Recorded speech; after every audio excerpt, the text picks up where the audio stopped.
ये है सोनपुर गांव, जहां हरिया अपने परिवार के साथ रहता है। लॉकडाउन की वजह से हरिया के घर की स्थिति बहुत खराब हो गई। उसको एक वक्त तक खाना भी मिलना मुश्किल हो गया। वह जैसे तैसे अपना गुजारा कर रहा था। समय दिन पर दिन बीतता गया और हरिया की स्थिति दिन पर दिन खराब होती गई। जब हरिया के लिए सारे रास्ते बंद हो गए, उसने थक हार कर खुदकुशी करने की ठान ली।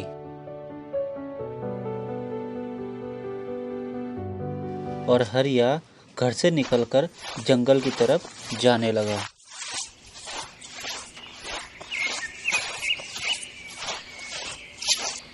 और रास्ते में उसके मन में अनेक ख्याल आ रहे थे। सोचते सोचते जाने कब वो एक भयानक जंगल में पहुंच जाता है। जंगल काफ़ी डरावना था और वहाँ से अजीब अजीब आवाज़ें आ रही थी, जिसे सुन हरिया काफ़ी डर जाता है।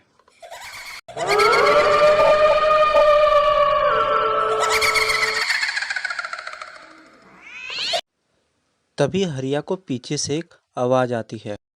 क्या हुआ भाई? और तुम इस जंगल में क्या कर रहे हो? ये सुन जैसे ही हरिया पीछे मुड़ता है, पेड़ों के पीछे से एक बड़ा सा भूत उसके सामने आ जाता है। हरिया को डरता देख भूत उसे बोलता है, डरो मत, मैं तुम्हें कोई नुकसान नहीं पहुंचाऊंगा। और तुम इस जंगल में क्या कर रहे हो? भूत की ऐसी बातें सुन हरिया की थोड़ी डर कम हो जाती है। हरिया रोते हुए अपनी सारी परेशानियां भूत को बताने लगता है। हरिया की सारी बातें सुनने के बाद भूत उसे बोलता है, मैं तुम्हें चंदन का जंगल देता हूँ, जिससे तुम्हारी सारी परेशानियां दूर हो जाएगी। भूत से चंदन के पेड़ मिलने के बाद हरिया घर आ जाता है।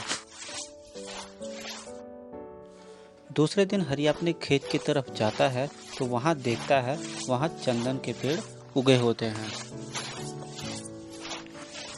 और दूसरे दिन हरिया कुल्हाड़ी लेकर खेत में पहुंचता है और वह एक पेड़ काटता है।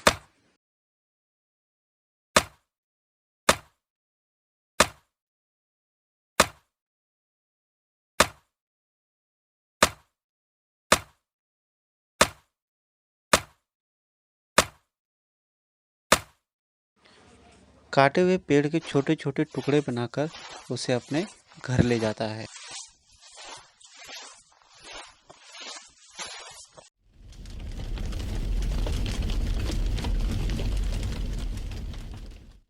और हरिया की बीवी उन लकड़ियों को जलाकर कोयला बनाती है, जिसे हरिया मार्केट में बेचकर आता है।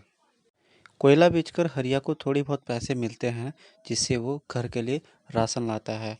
अब हरिया का डेली का काम हो गया एक पेड़ काटना। हरिया डेली एक पेड़ काटकर घर लेके आता और उसकी बीवी उसे जलाकर कोयला बनाती। उसके बाद हरिया उसे ले जाकर मार्केट बेचाता। दिन बीतते गए और हरिया का अब यह डेली का काम हो गया, लकड़ी काटना और अपनी बीवी को देना। उसकी बीवी का काम कोयला बनाकर हरिया को देना। उसके बाद हरिया ले जाकर बाजार में बेचा करता था। समय बीतता गया और पेड़ भी कम होते गए और हरिया फिर से परेशान होने लगा और वह फिर से उसी जंगल में जाने लगा। काफ़ी देर चलने के बाद आखिरकार वह उस भयानक जंगल में पहुंच गया और वहां पहुंचते उसे फिर से वही डरावनी आवाज़ें आने लगी। हरिया को देख वही भूत फिर हरिया के सामने आ जाता है। क्या हुआ हरिया? अब तो तुम्हारी सारी परेशानियां दूर हो गई होगी। अब तुम इधर क्यों आए हो? भूत भैया, आप हमको जो चंदनवा का लकड़ी दिए थे वो कुछ दिनों में खत्म हो जाएगा, वो का बाद हम क्या करेंगे? हरिया की बातें सुनकर भूत चौंक जाता है और उससे चंदन के पेड़ के बारे में पूछने लगता है। और जिसके बाद हरिया बताता है, हम तो पेड़ काटता हूँ और हमारी घरवाली उसे जलाकर कोयला बनाती है और हम उसे बाजार बेच आता हूँ। उसी कोयले से कुछ पैसे मिल जाता है, उसी से हमारा घर चलता है। लेकिन कुछ दिनों में वो पेड़ सारा खत्म हो जाएगा तो हम क्या करेंगे? हरिया की बात सुनकर भूत उसे डांटते हुए बोलता है।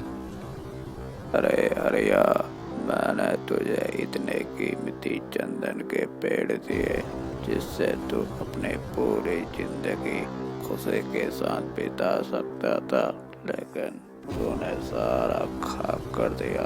अच्छा, वो कैसे? अरे हरिया, जैसा मैं बोलता हूँ वैसा करना। तो आज चंदन की कुछ लकड़ियाँ बाजार में बेच कर आ, इसका जवाब तुझे खुद मिल जाएगा। भूत की बातें सुनकर हरिया घर वापस आ जाता है और सारी बात अपनी बीबी को बताता है। और दूसरे दिन हरिया कुल्हाड़ी लेकर खेत पर पहुंचता है। फिर से वह एक चंदन का पेड़ काटता है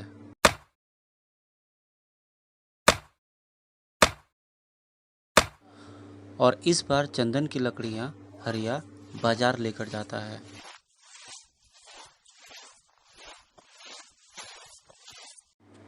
बाजार से घर आने के बाद हरिया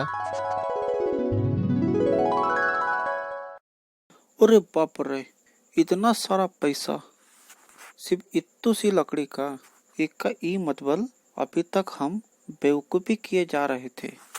एक का मतलब भूत भैया हमको जादुई जंगल दिया है। चलो अच्छा है, भूत भैया की जय हो। दूसरे दिन भी हरिया को अच्छा मुनाफा होता है और कुछ दिनों बाद अब हरिया उस गांव का सबसे अमीर आदमी बन गया था और उसके पुरानी झोपड़ी की जगह बड़ा घर बना और वह अपना जीवन खुशी से बिताने लगा।